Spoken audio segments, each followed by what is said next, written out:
Bonjour, aujourd'hui je rencontre Mme Patricia Martin du Centre québécois de développement durable, le CQDD. Madame Martin, bonjour. Bonjour. Vous allez bien? Oui, très Oui. bien, vous. On va parler ce matin du CQDD. On a déjà présenté le CQDD à la RIC lors d'un colloque en 2008 Oui, avec M. Jacques Régnier. oui. Il est venu nous parler de développement durable. Depuis ce temps-là, il y a eu du chemin qui a été parcouru. Est-ce que vous pourriez nous en parler un petit peu? Bien, en fait, nous, on a eu une demande de Mme Castonguay, à savoir de quelle façon une ressource intermédiaire peut intégrer le développement durable dans ses activités quotidiennes.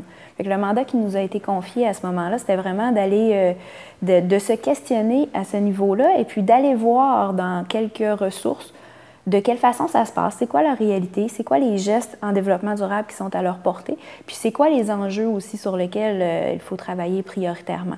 Avant de commencer à parler de ça, j'aimerais ça qu'on fasse quand même un cours historique.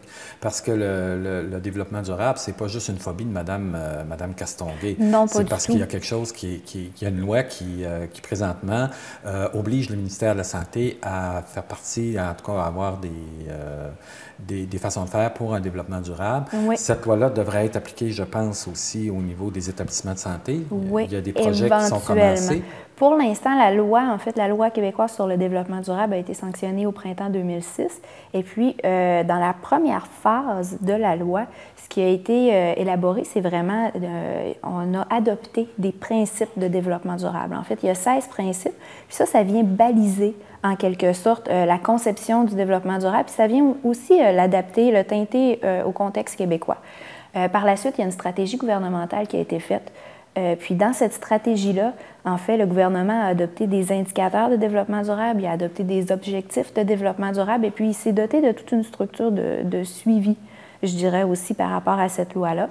Et puis, dans le cadre de la stratégie, chaque ministère, même le Conseil du Trésor aussi, les sociétés d'État, ont l'obligation de produire un plan d'action de développement durable pour vraiment identifier sur quels objectifs, sur quelles orientations ils vont travailler et puis quels seront les indicateurs pour mesurer un peu leur démarche. D'accord. Fait que ceci étant dit, les ministères ont tous l'obligation pour l'instant d'intégrer le développement durable parce qu'ils ont l'obligation de suivre leur plan d'action.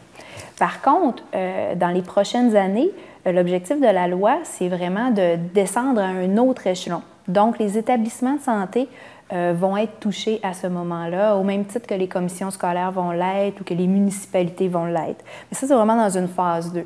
Fait que pour l'instant, on est en préparation de cette phase-là. Donc, les établissements de santé ont déjà commencé à se poser des questions, à savoir de quelle façon moi je peux intégrer le développement durable.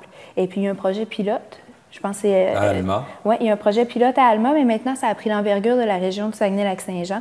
On travaille avec l'ensemble des établissements de santé, ou en fait presque tous les établissements de santé de la région. Il y a une table de concertation qui a été montée, puis il y a des démarches pilotes qui ont été faites dans chacun des établissements, des démarches différentes, adaptées au contexte de chacun. Et puis il y a des guides, il y a 4 guides qui ont été produits par rapport à ces démarches-là, en fait. Donc, nécessairement, à un moment donné, ça veut dire que la loi va s'appliquer aussi aux établissements de santé, comme dans le reste du réseau. Oui. Et par le fait même, les partenaires devront suivre les établissements.